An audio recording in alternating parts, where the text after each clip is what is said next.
બાબા સાહેબે કહ્યું હતું કે ભાઈચારો એ ધર્મ છે. મોહન ભાગવતે સનાતન ધર્મ અંગે આપ્યું નિવેદન. પ્રજાસત્તાક દિવસ નિમિત્તે આરએસએસ સરસંઘ ચાલક ડોક્ટર મોહન ભાગવતે ભિવંડીમાં ધ્વજ ફરકાવ્યો. તેમણે પોતાના ભાષણમાં ધર્મની વ્યાખ્યા આપી છે. આ દરમિયાન તેમણે બાબા સાહેબ આંબેડકરના નામનો ઉલ્લેખ કર્યો અને ધ્વજ ફરકાવવાની સાથે સનાતન ધર્મનું મહત્વ પણ સમજાયું.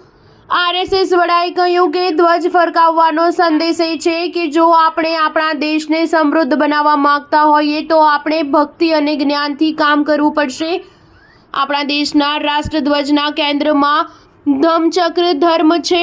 ધર્મનો અર્થ પૂજા અને પ્રાર્થના પણ થાય છે, પરંતુ આ એ જ ધર્મ નથી. પૂજા કરવી એટલે ધર્મનું પાલન કરવું. રાષ્ટ્રીય પરિસ્થિતિ અનુસાર આ બાબતો બદલવી જોઈએ અને બદલાતી રહે છે. મોહન ભાગવતે સનાતન ધર્મ અંગે કહ્યું કે સનાતન ધર્મ શું છે?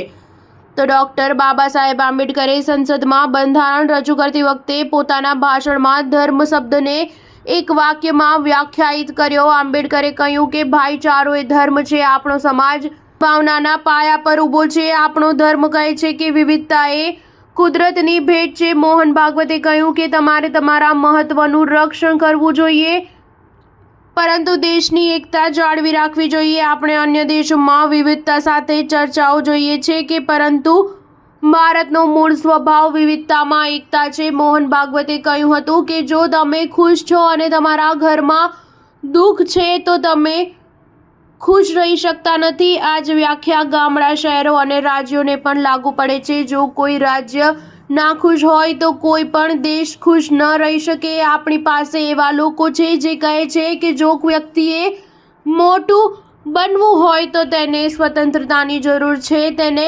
સમાનતાની જરૂર છે, પણ જ્યારે ભાઈચારો વધશે તો આવું ક્યારે થશે?